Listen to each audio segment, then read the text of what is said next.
Hello friends, next we will see value of electric field in the time varying field.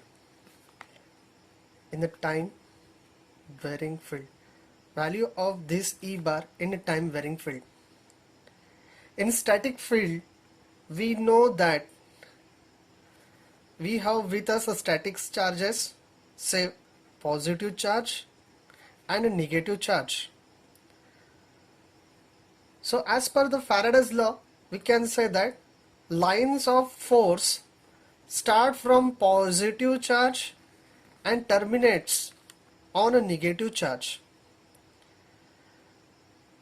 But we can say that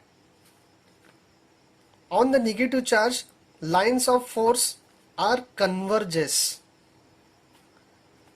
and from the positive charge, line of forces are diverges. So this loop cannot be completed. That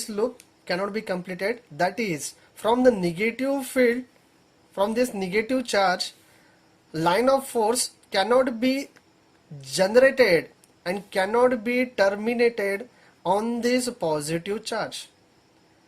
And therefore, we can say that since all the lines of force begin and end on the charge bodies, the lines are not closed. That is, from positive to negative charge, there is line of force. But from negative to positive charge, there is no line.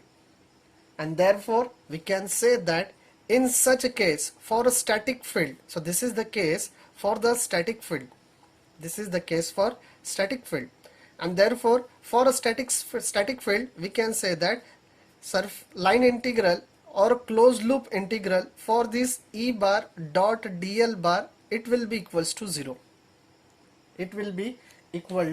0.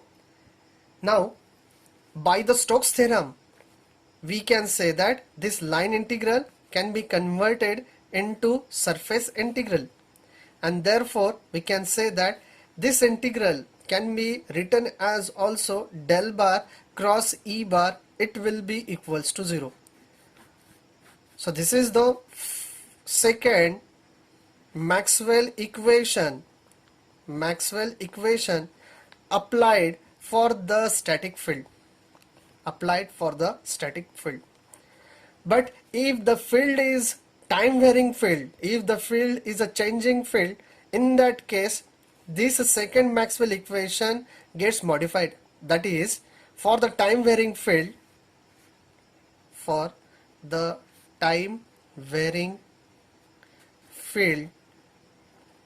second Maxwell equation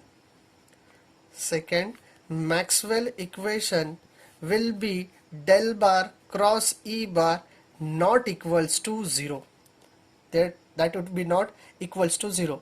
It means that if the field is a time varying field or changing field, there will be path from this negative charge towards the positive charge. In the static field, the path or the line is only introduced or present from positive charge to the negative charge, which is known as your lines of force, or which we called as your electric flux. So as per the conventions or the hypothesis characteristics of this electric flux, it's originate from the positive charge and terminates on the negative charge. Vice versa is not present, and therefore for such case, closed loop integral of E bar dot dl bar equals to 0. By using Stokes theorem, del bar cross E bar will be equals to 0, and this is the second Maxwell equation applied for the static field. Now for the time varying field, this equation, that is del bar cross E bar, will not be equals to 0. Now we will see in detail, if it is not equals to 0, then what will be the value of curl of E bar on the right hand side. So therefore, for this we will see Faraday's experiment on a closed loop and magnetic field.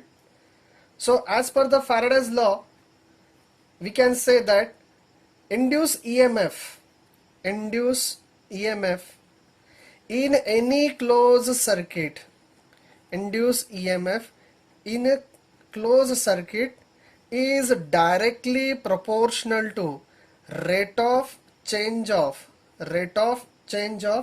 magnetic flux linkage with that circuit. So this is the Faraday's law.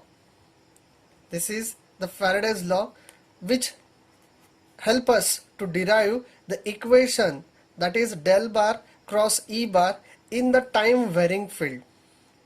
In the time varying field.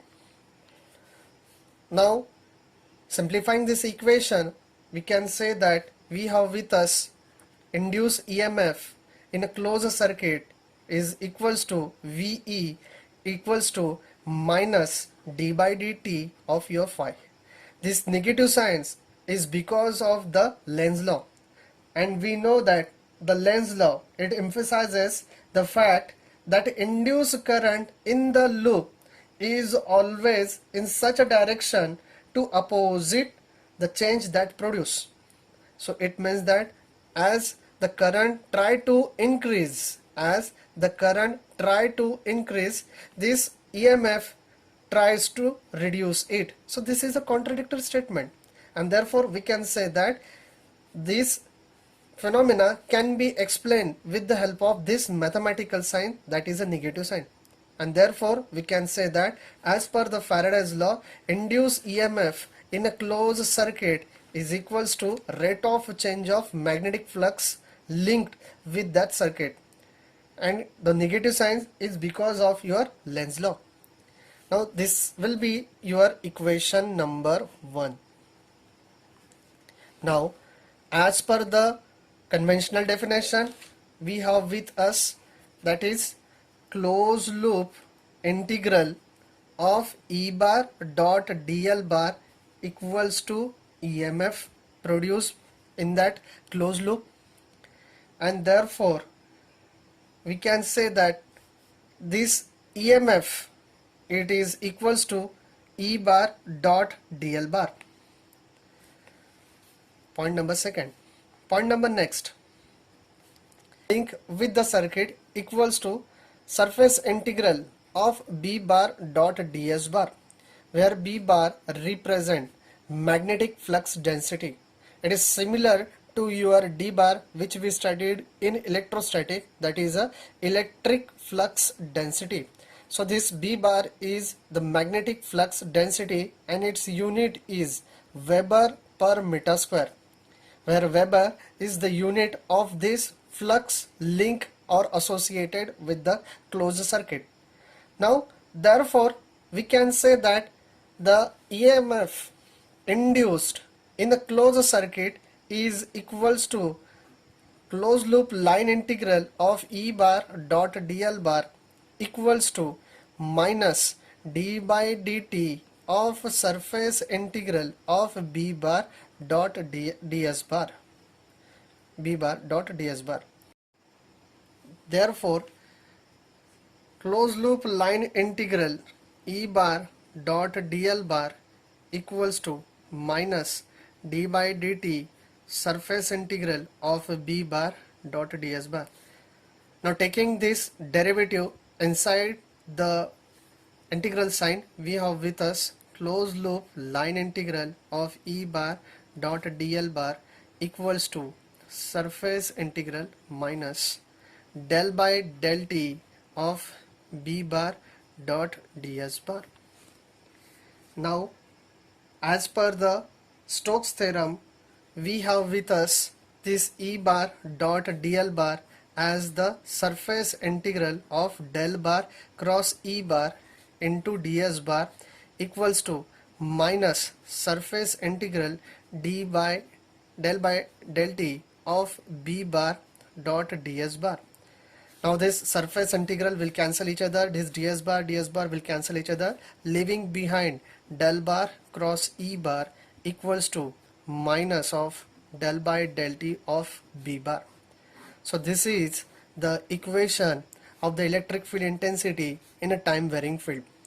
and this is known as Maxwell second equation for a time varying field. So del bar cross E bar equals to minus del B bar by del T. Now we know that B bar equals to mu into H bar. So therefore del bar cross E bar equals to minus del by del T of mu into H bar. This mu is constant and can be taken out from this partial derivative. So minus mu into del by del T of H bar, and on your left hand side del bar cross E bar. Thank you.